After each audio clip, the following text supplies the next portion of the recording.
आपण पाहत आहोत की सध्या मुख्यमंत्र्यांनी आवाहन केल्यानंतर आधी पंतप्रधान मोदींनी आवाहन केलं, त्यानंतर मुख्यमंत्री देवेंद्र फडणवीस यांनी आवाहन केलं आणि आज स्वतः मुख्यमंत्री देवेंद्र फडणवीस स्वतः विधान भवनामध्ये बाईकवरती आल्याचं आपल्याला पाहायला मिळालं आणि त्यानंतर मत्स्य व्यवसाय मंत्री नितेश राणे आता त्यांच्या सुवर्णगड या बंगल्याकडून मंत्रालयामध्ये जी मंत्रिमंडळाची बैठक होणार आहे या बैठकीसाठी पायी निघालेत। सर, काय सांगाल, कशा पद्धतीने तुम्ही एकंदरीत हा पायी दौरा जो आहे थेट मंत्रालयाच्या दिशेने निघाला?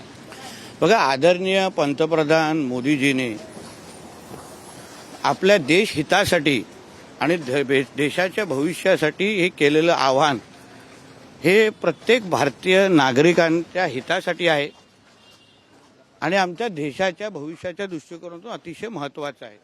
आणि म्हणून त्यांनी केलेलं आव्हान स्वीकारणं, त्यांनी केलेल्या आव्हानावरच्या मार्गावर आम्ही चालणं हे आमची नैतिक जबाबदारी आहे आणि ती नैतिक जबाबदारी स्वीकारून आज मी माझ्या मंत्रिमंडळाच्या बैठकीसाठी मी पायी जात आहे।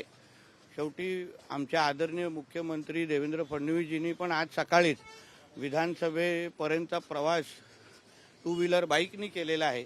आम्ही आमच्या ताफ्यातल्या गाड्या कमी केलेल्या आहेत आणि म्हणून भारताच्या प्रत्येक नागरिकाने हे कुठलंही पक्षीय राजकारण न आणता, हे कुठलाही पक्षाचा विषय नाही आहे, आदरणीय पंतप्रधानांनी देशाचे पंतप्रधान म्हणून केलेलं आव्हान आहे, म्हणून प्रत्येक नागरिकांनी ते पाळलं पाहिजे आणि त्या मार्गावर चाललं पाहिजे। विरोधक मात्र याकडे स्टंटबाजी म्हणून आरोप करताना पाहायला मिळतं।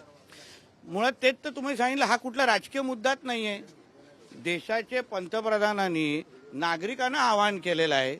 इथे कोण भारतीय जनता पक्ष, काँग्रेस, शिवसेना हे सगळे पक्षाचे लेबल बाजूला ठेवून मला वाटतं नागरिक म्हणून अगर आम्ही ह्याच्याकडे पाहिलं तर हे कुठलीच स्टंट वाटणार नाही।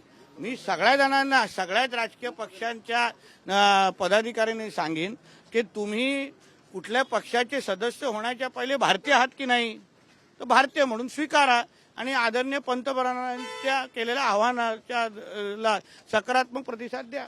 एक शेवटचा प्रश्न, ज्या पद्धतीने तुम्ही हा सगळा आज पायी निघालेला आहात, दुसरा मुद्दा म्हणजे मुख्यमंत्रीही या बाईकवरती निघाले आहात, ताफ्यामध्ये कशा पद्धतीने गाड्या कमी केलेल्या आहात आणि जे जास्तीत जास्त जे काही तुमच्या बैठक आहेत त्या ऑनलाईन घेण्यासंदर्भात काही निर्णय घेतलेला आहे का तुम्ही? आमच्या ताफ्यामध्ये सुरक्षेच्या दृष्टिकोनातून 2 गाड्या आहेत, त्या आम्हाला जे काही थ्रेट परसेप्शनच्या प्रमाणे आम्हाला ठेवायलाच लागतात। एक दुसरं, आमचे जे एक्स्ट्रा गाड्या ज्या असतात, ज्या DV कार असो, डिपार्टमेंटच्या गाड्या असो, त्या लोकांना मी थांबायला सांगितलेलं आहे। त्या लोकांना बोललोय की तुम्ही तुमच्या कार्यालयावरच थांबा। मी स्वतः EV कार वापरण्याच्या दृष्टिकोनात आजपासून सुरुवात केलेली आहे।